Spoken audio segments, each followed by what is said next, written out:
Last December, the President of the United States stood up at the World Cup draw in front of the entire planet and suggested we rename American football so that soccer could be called football instead, and the soccer crowd in the room cheered. Now, I'm not here to talk politics.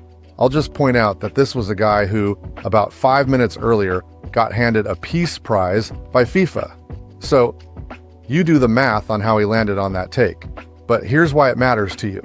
If you're an American, you have had this moment. You call it soccer, and some guy online, flag in his name, informs you that it's football, you absolute donut. And if it's a real diehard, a proper soccer hooligan, he doesn't even stop at donut. He goes straight to American wanker. Happened to me in person, at a bar in San Diego, a British pub no less. And I did not have the comeback then that I have now. Because here's what nobody tells you. That word, soccer, not American. The Brits made it up, used it for 100 years, then got embarrassed and blamed us. And don't take it from me. I brought in an expert, the single most British man I could find. Good evening. I am Professor Snooty Higgenbottom III. Now I have heard the most appalling twaddle drifting across the pond. This notion that you Americans invented the word soccer, poppycock, utter codswallop.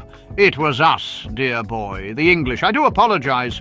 In 1863, do pay attention, we wrote the first proper rulebook, and we named our game Association Football.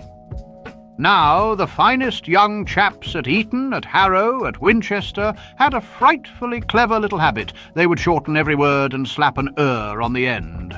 Rugby football. Rugger, breakfast, brekker. A first-year student, a fresher. Spiffing stuff, I know. So association football became soccer. We thought ourselves terribly witty. The earliest it appears in print is 1885, in an English schoolboy's magazine. Posh as a polo pony, the lot of it. So the very first person to ever write the word soccer? Yes, by Jove. The very first soul ever to scribble the word soccer was one of ours. A frightful business, moving swiftly on. So why are there two sports both called football in the first place? Here's the family tree, and this part actually matters. Old English football split into two families. One group said, mostly use your feet. That became association football, also known as soccer. The other group said, nah, I'm picking it up and running. That became rugby. And here's the kicker for us. American football grew out of rugby. The helmets, the touchdowns, 4 downs. Our game came from the carry the ball branch. So gridiron and soccer are basically cousins, and rugby's the bridge between them. And football never even meant you only use your feet. Back then, the rich played their sports on horseback. Polo, hunting, that stuff. Football just meant the games the regular folks played on foot, on the ground, on your own 2 feet. That's the whole origin of the word. So now it's simple. By the time the kicking game got big here in the United States, the word football in America was already taken. We'd already given it to the sport with the shoulder pads, and we loved it. So we needed a different word for the kicking game, and we didn't invent one. We grabbed the one the Brits were already using, soccer, right off the shelf. And we're not even alone. Canada says soccer, they've got their own football. Australia says soccer, they've got theirs. Ireland too. There's a pattern here. Every country that already had its own game called football needed another word for the world's game. And the word just sitting there was the British one. So when somebody calls soccer some embarrassing American invention, it's not an invention, and it's not American. We borrowed England's homework. Okay, Professor, so if it's your word, why do y'all act like we made it up?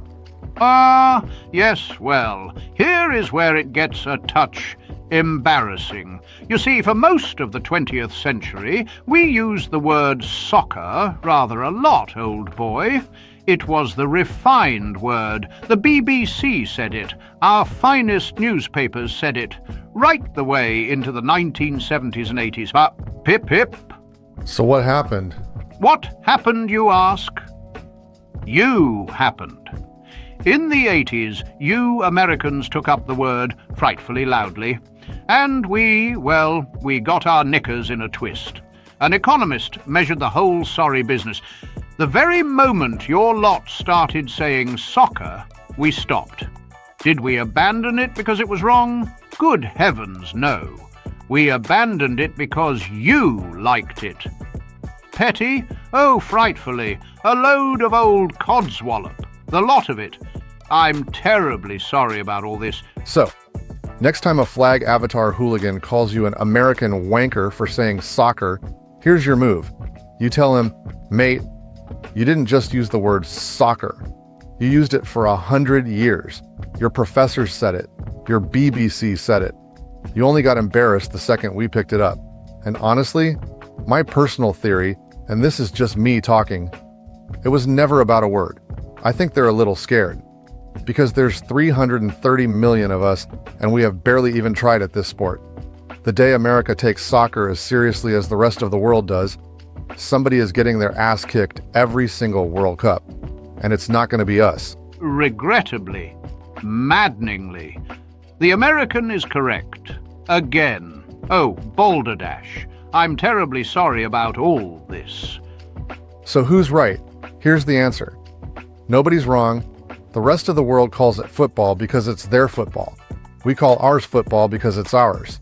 And soccer, the word everybody loves to dunk on America for, is England's own word.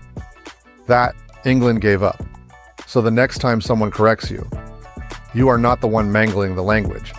You're speaking better English than they are.